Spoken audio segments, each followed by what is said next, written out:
Ladies and gentlemen, two events are definitely going to shape the politics of the mountain moving forward. The first event which will shape the politics of the mountain took place on the 27th day of March 2023. On that particular day, a group of goons raided the private farm of Uhuru Kenyatta. Several questions are yet to be answered. Who are those goons? Who sponsored them? And why have they not been arrested? Uhuru Kenyatta and the family never spoke about that particular raid. But those close to the family suggested that Uhuru Kenyatta had promised that he was going to deal with that matter in his own way. So that particular incident is definitely going to shape the politics of the mountain and of the country in general. Hata hizo mashamba zenyu tutazivamia na wenye hawana mashamba wapate mashamba Kenya hii. Musifikiri ati wananchi wa kawaida ndio watapoteza mali. Even you will pay a price if you continue to instigate violence and bloodshed in this country. And that is my message to none other than Uhuru Kenyatta, the sponsor, sole sponsor, singular financier of Azimio and the mercenary that is Raila. The second event which will shape the politics of the mountain actually took place on the 25th day of May 2023. That is on Thursday last week. On that particular day, Maina Jenga presented himself before the DCI for investigation. The DCI had summoned him and he had been playing hide and seek with them. And when he appeared at the DCI headquarters, he was joined by thousands and thousands of youths. The question is, who are those youths? Were they Mungiki? If they were Mungiki, what was their objective of making that appearance? Watch this clip for you to understand what I mean.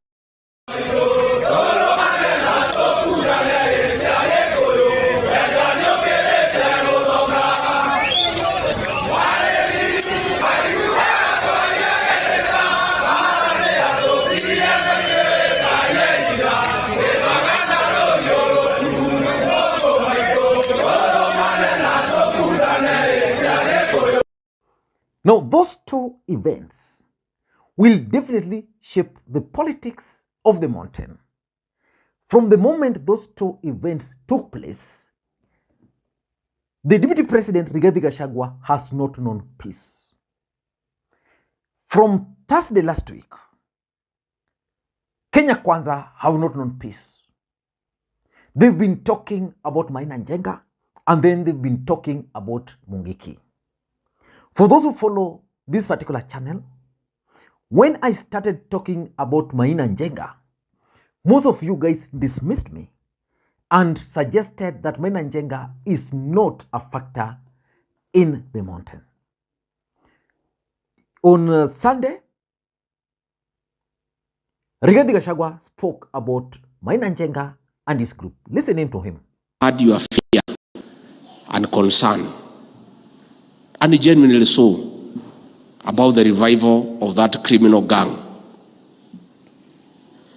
Let me assure you, the people of this region and the country, and indeed everybody, that the government will not allow the revival of that criminal gang. It will not happen. I want to take this opportunity to appeal to our young people, to church leaders and elders. Please talk to our children. That person who is reviving this gang is setting our children to be killed. And since the government will not allow, I want to ask parents to talk to your boys. I want to ask our leaders to talk to their children not to allow to be misused and set for trouble. Because the truth of the matter is that that gang will not be allowed, and any attempt to recreate the activities will be met with swift, decisive action within the law. And it will not happen. Again today, Maina Njenga was presented in court or appeared in court or before court in Nakuru. Rigathi Gachagua was also in Nakuru. Again, listen to Rigathi Gachagua's sleepless night. Syria said, these proscribed criminal gangs, I want to speak for the revival of those gangs, and will not be allowed. It is not. Is responsible for murder, rape, defilement, beheading people. Anybody who thinks that he can revive that gang, our women, to come and kill Kenyans, money from Matatu people, to extort money from business people. Those characters were even going to people in their cows. And they tell you to wait the milk first, you take the rest of the milk. I want to appeal to our young people, and I want to talk to parents and our church leaders. Please talk to our, more so in central Kenya, Nakuru here, Laikipia, bit of as far out of the Mount Kenya region. They are the ones who have been targeted into that stupidity by that sect leader who has 9 posh homes from the proceeds of blindly. I want to talk to our young people. Don't go that route on you, children. I want to talk to church leaders, to talk to your children. Don't allow them. Talk to them to go into that sect and start. That formula is still available to Professor Kindiki, decisively and swiftly. And we don't want to go that route. Which begs the question, why is Maina Njenga giving Kenya Kwanza sleepless nights? Eden Duale is talking about Maina Njenga. Professor Kithure Kindiki is talking about Maina Njenga. Why are they having sleepless nights? I want to warn all leaders of all levels. It doesn't matter how much power you wield. Elected leaders, non-elected leaders, former leaders, including national leaders, anybody involved in recruiting our young people from central Kenya to join proscribed organizations, including Mungiki. We are coming for you. In this video, I want us to look at why they are having sleepless nights, especially over the alleged return of Mungiki. Before we do that, for those who are watching this channel for the first time, please take a second or two, click that subscribe button so that next time we produce a video like this, YouTube will automatically notify you. And to the subscribers, I want to continue thanking you guys for your continued support. Because without that support, this channel cannot be where it is now. Let us get straight to the point. Why do you think Kenya Kwanza are having sleepless nights over Maina Njenga and the alleged return of Mungiki? What we know is that Maina Njenga has never denied that he used to be the leader of Mungiki. What Maina Njenga has been telling everybody is that he is a reformed person. And he's been engaging himself in series of political activities in the mountain. Forget about what Kenya Kwanza is telling you about Mungiki. Maina Njenga's political activities in the mountain is what is worrying Kenya Kwanza. Who is the force behind Maina Njenga? That is something which Kenya Kwanza would want to know. And they're trying to rope in Uhuru Kenyatta as the force. But why are they worried? Number one, Kenya Kwanza managed to manipulate the minds of the Kikuyu nation using the hustler versus dynasty. And they ensured that the hustlers' problems were actually placed on the shoulder of Kenyatta family.